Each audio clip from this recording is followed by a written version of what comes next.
Southeast Australia is set to swelter in the coming days as it's hit by one of the first big heat waves of summer. Temperatures are forecast to reach the high 30s and low 40s in parts of South Australia, Victoria and New South Wales. And that forecast comes just as people turn their attention to the weather for Christmas. Miriam Bradbury is senior meteorologist with the Bureau of Meteorology. So how hot is it going to get in places over the next few days? Well, South Australia and Victoria are really seeing their hottest day today. Adelaide got to almost 41 degrees today.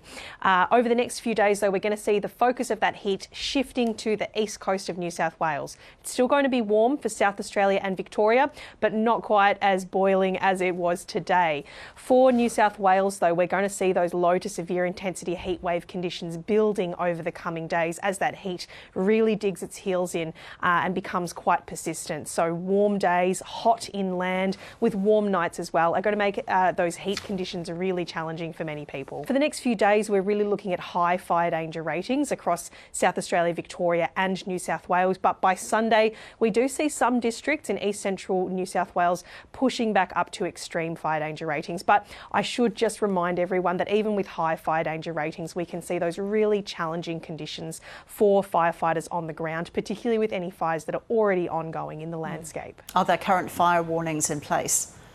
So for Thursday, we did have fire weather warnings in place for much of South Australia, including the Mount Lofty Ranges and the southeast. But now we're seeing those temperatures gradually starting to come down a little bit. Tomorrow's forecast for Adelaide and for South Australia as a whole is just a touch milder than what we're seeing today, and that's pulling those extreme fire danger ratings back down to high fire danger ratings. So for tomorrow, no fire weather warnings are currently in place, but it's a situation that remains quite sensitive. So we could see those changes coming through over the next sort of 12 to 24 hours, particularly as we go into the weekend. That forecast might shift around a little bit. Okay. And is any rain forecast, Miriam? We do have some rain on the forecast, but it's likely not pushing through until later in the weekend.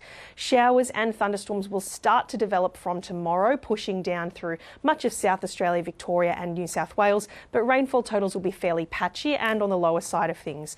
But by the time we get to Sunday, we get a lot more moisture coming down from northern Australia, that tropical kind of moisture that will feed into showers and storms and bring us the potential for some more widespread rainfall across Victoria, much of New South Wales and even parts of South Australia too. So that's really the wettest day that communities need to watch out for. And Christmas is a week away now. Can you forecast the weather for the 25th with confidence at this stage or not? Look, the big caveat is we are still 7 days away. The forecast might shift around a little bit, but the Bureau's first official Christmas forecast did come out about 20 minutes ago now, so I can run through that quickly. For the southeast, it is looking like a fairly cool day. We're heading for a top of 19 degrees at this point in time for Melbourne for Christmas Day, 17 for Hobart. It'll be a little bit milder for Adelaide and Sydney, a top of 26 in Adelaide, a top of 28 in Sydney, 28 for Canberra as well. A few showers about some of those coasts, but nothing too dampening. For Brisbane, shower or possible thunderstorm with a top of 32.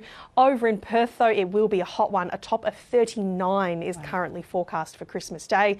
And up in Darwin, showers and storms and a top of 32. Again, keep checking the forecast, though, over the next few days, but that's the forecast as it stands. We hear you. Miriam Bradbury, thank you.